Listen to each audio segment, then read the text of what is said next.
Anybody who has done crossword puzzles know there's a simple secret. Don't lose the top. If you don't have the top, you don't know what it's going to look like. You just have pieces. Just pieces that make no sense at all. But isn't that what our life is like? A life is strewn with events. And we don't really know how they fit together at times. We have no lid to the box to tell us how it's going to turn out. That means we have to interpret our lives in some way. I heard the story about a boss that was always seemed to be surly. He walked around with a scowl like this. And everybody's afraid of him because all they do is do this. And one day he came out and he wasn't doing that. He had gotten glasses. He just couldn't see. But everybody had interpreted it as a bad mood all of those years. And so it is with Joseph. Joseph has a life that has more drama to it than most of us would want to ever experience. It is a screenwriter's dream. It is full of tragedy and triumph. But for Joseph, he lets us know how do you fit all of those pieces together to see what those things really mean. Joseph had a different life. He grew up in a dysfunctional family. We would love to think the families of the Bible are all operating well. Give up that fantasy. They don't.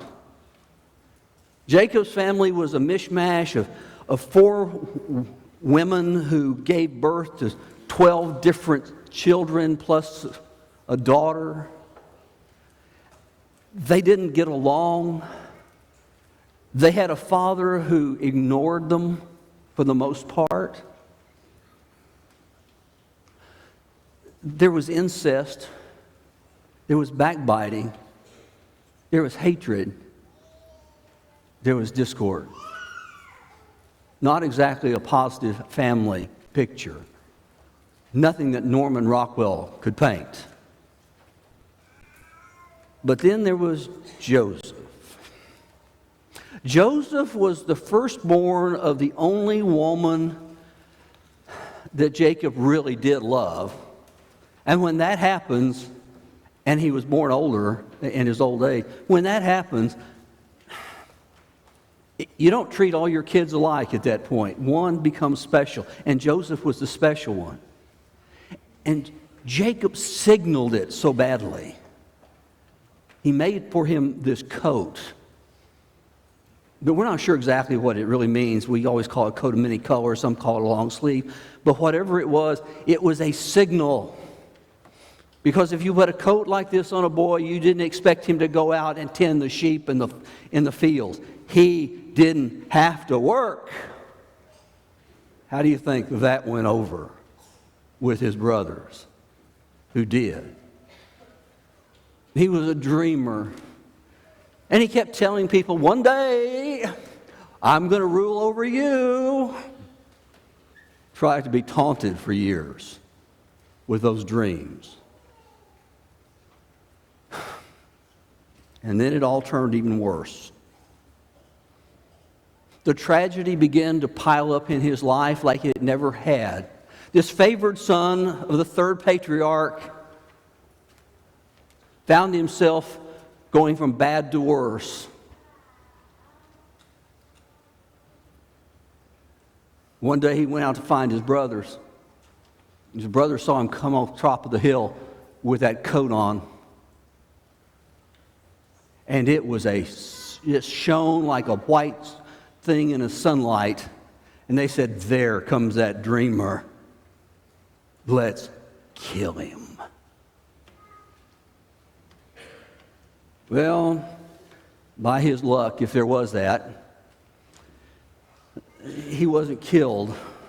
Problem was when some Midianite traders came by, he was sold into slavery for the price of a cheap slave, not even a good one. And he was shackled behind a line of human carnage that were half walked and half were dragged all the way through the sands to Egypt itself, where he was put on a slave block and he was auctioned off like cattle. He was bought by a man in fine clothes. He looked royal. He was the chief jailer, the one who executed people for their bad behavior. And Joseph did well. He was the kind of person you wanted to know. But he's also very handsome. And Potiphar, his master, had a wife who, she was flirtatious, and that's putting it mildly. She pressed her advantage at every location. She would rub up against him. She would push him against walls. She would box him into corners. She did all the things she could do to entice him to sleep with her. And he always said, "No, I can't. I won't. Not going to happen." Then came the day. Then came the day. She sent away all the servants. And it was Joseph and this woman in the house, and she sprung her trap. She pushed even harder, and he decided the only thing to do there was to run. And she caught his garments, and he fled from her. And she held it up to her husband and said, "This man you have given me is a rapist." And so, it says in Genesis chapter 39 and verse 20, he was placed into prison. From slavery to confinement to no future.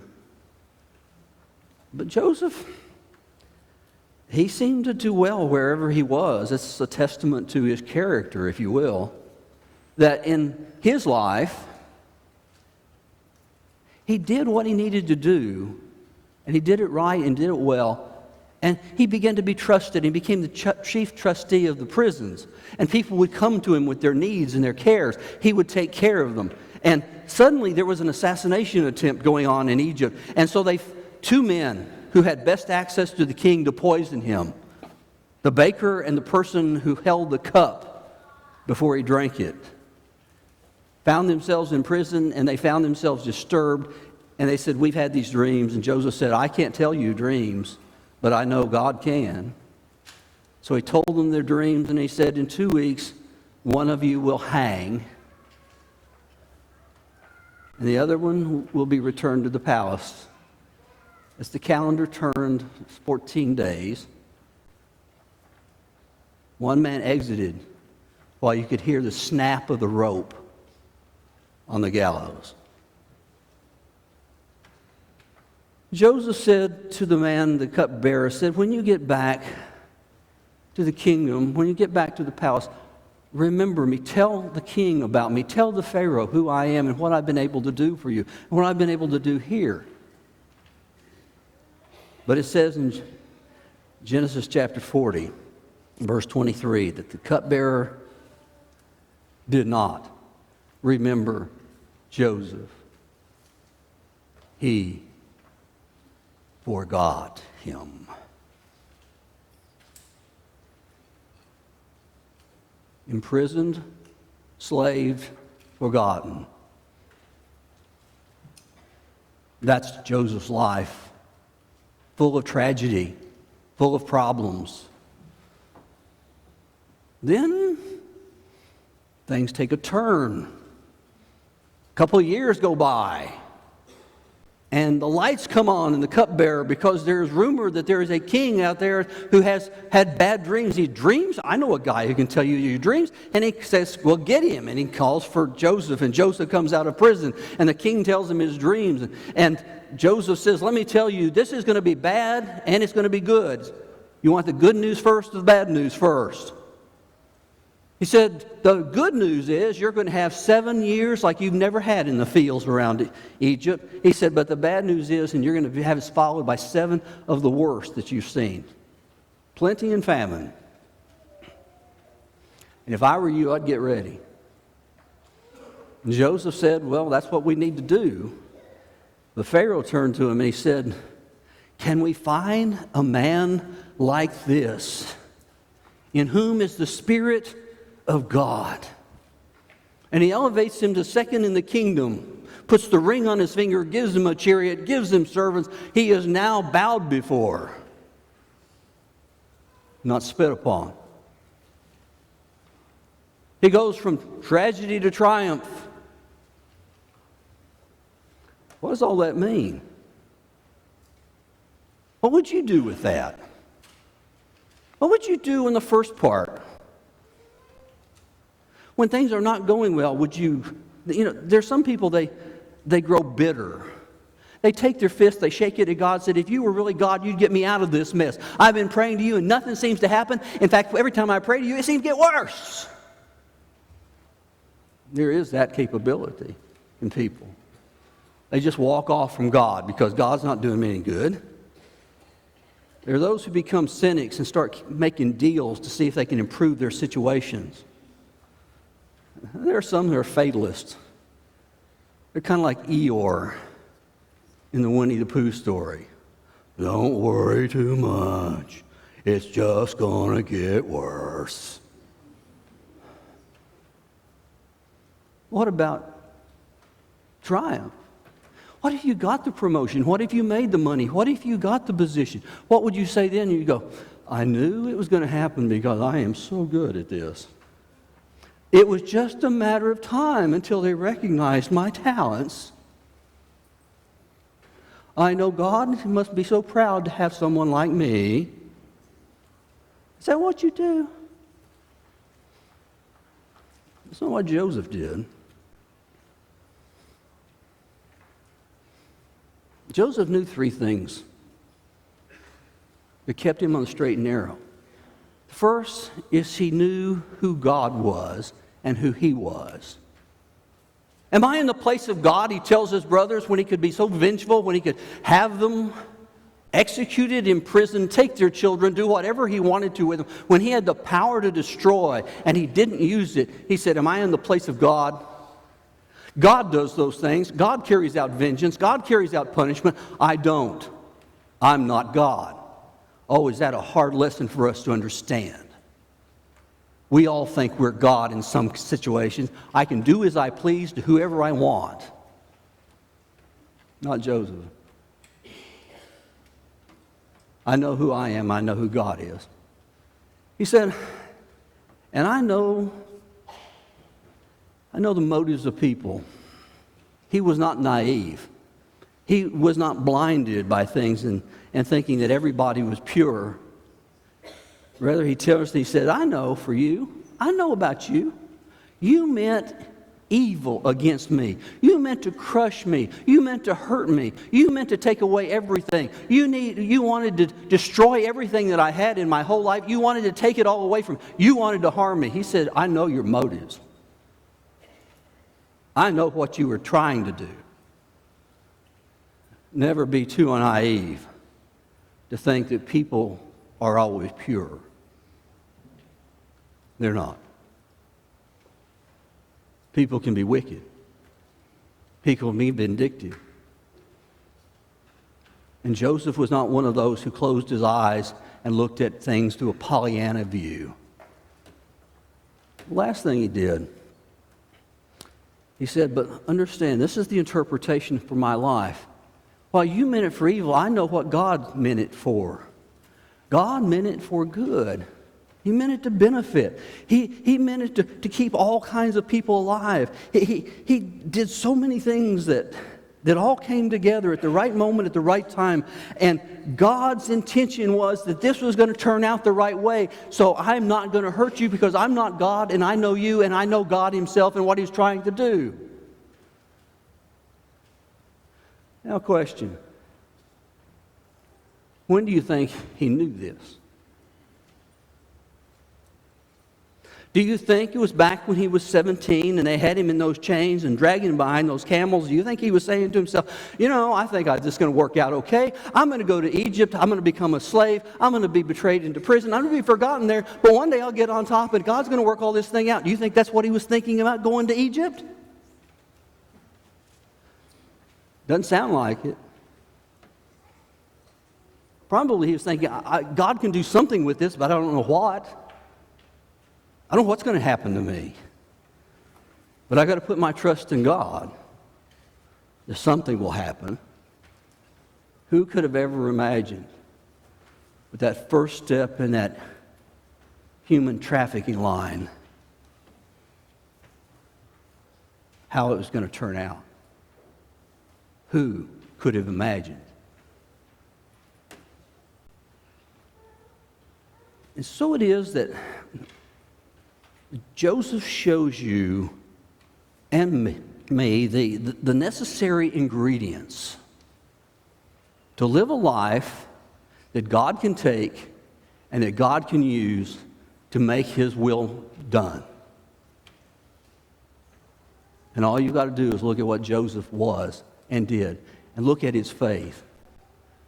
One thing we find out about Joseph is he stayed close. Genesis 39, there is a repeated refrain. And the repeated refrain is, the Lord was with Joseph. He was with him in Potiphar's house. He was with him every day. He was with him in prison. I don't know if Joseph felt or understood, but it says the Lord was with him. While we don't know a lot, we do know this. God always stays close to the people who stay close to Him. And if you start straying away from God, the closeness of God disappears at the same time. We create the distance. Like the story of the man and his wife as they got older, and she was sitting against the passenger side window and he was sitting against the driver's side window, and she starts reminiscing. Oh dear, do you remember how it used to be? Where I would sit over here real close to you and we'd snuggle up when we'd drive. And why is it like that before? And he just keeps driving. And he said, I'm not the one that moved. You see, that's true about God. We're the ones that move. God will stay close to those who stay close to Him. And from what we can tell, Joseph never forgot who God was and that God was always there with him. And he stayed close, so God stayed close. But also Joseph stayed faithful. There was the day in the house of Potiphar when he could have taken advantage of the situation. No one was there to watch. No one would know. After all, he had paid a terrible price. Maybe it was time for him to get something in return. You could have thought that way. But instead, when Pharaoh's wife presses closer, he says, how can I do this great wickedness and sin against God? When you have the opportunity to do the wrong thing, what God says is, are you going to do it or are you going to stay faithful? It's one or the other. Joseph stayed faithful. He made choices that got him into prison. He made choices that got him in worse shape than better shape because it was the right thing to do. Right is never going to be dependent on circumstances. It is not going to be utilitarian. If right works, I'll do it. If right doesn't work, I won't. It'll never be like that. It's going to be right or it's going to be wrong. And Joseph knew what was right and Joseph knew what was wrong. He's going to follow what was right. He stayed faithful. The other thing that Joseph did, though, he stayed focused. The end of Genesis is his last will and testament. And And he instructs his sons and grandsons. He made the sons of Israel, his brothers and those who were left, swear, saying, God will surely visit you, and you shall carry my bones from here. You know how far that stretch is? Not physically, in time. 400 years will pass before this can be done. 400 years. How far in advance do you plan? Do you plan for 400 years from now? Would you go down and buy a non-refundable airline ticket for the year 2419? What do you think they would say? We only go through the end of the year. Well, I'm thinking about 400 years from now. Well, forget that. Joseph was thinking about 400 years. And one day he would be taken there. That's why the Hebrew writer says, by faith, Joseph, at the end of his life, made mention of the exodus from Egypt 400 years later and gave directions concerning his bones. 400 years from now, I want you to do these things. 400 years? Yes. He was always focused on where he was going ultimately, not where he was today.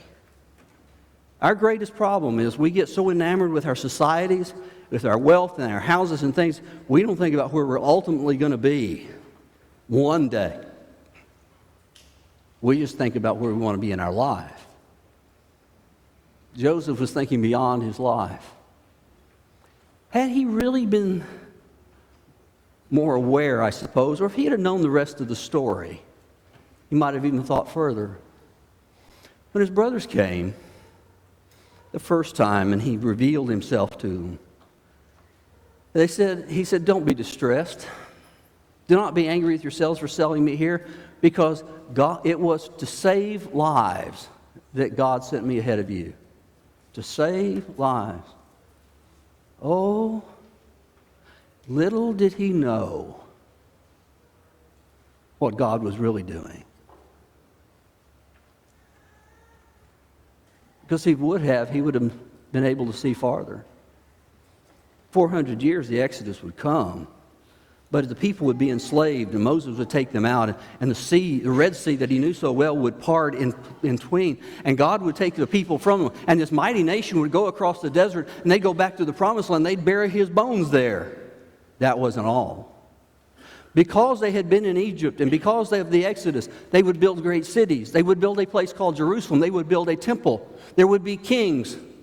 There would be tragedies and triumphs. There would be conquest and returns. There would be silence. One day, God would use all of those things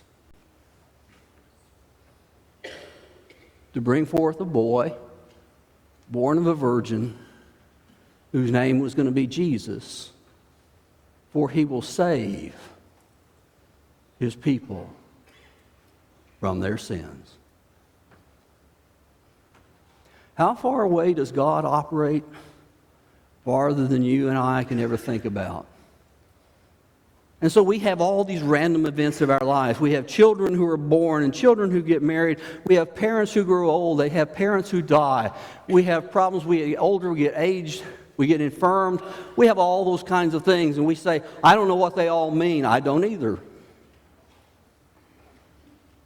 All I know is if you're here, there's a reason God wants you to be here. I have sat at the bedsides of too many people who have been suffering from disease and dying, who always ask the same question: why doesn't God take me? You know the answer? Because he still has something for you to do. You may not know it. You may not identify it. Somehow God has this curious way of taking these diverse elements of life and working his chemistry to make something happen. That's why Paul says, and we know that for those who love God, in these things God works all things together for good to those who are called according to his purpose. To those who love God and are called according to His purpose, God takes all these really weird things that happen to us and He puts them together. He said, it may never even happen in your lifetime, but it may happen in eternity. And every day that we live and every experience we have, the best way to interpret is this thing: God's using this somehow, so let's remain faithful to God and do what He asked me to do. To the good, the bad, the indifferent, God's doing something. We may not know what it is, but God doesn't ask us to know what's in His mind to do what He says to do. He says to be obedient. And look to me, come to me, be my disciple. And I'll take your life and make it into something that you would never recognize in the end.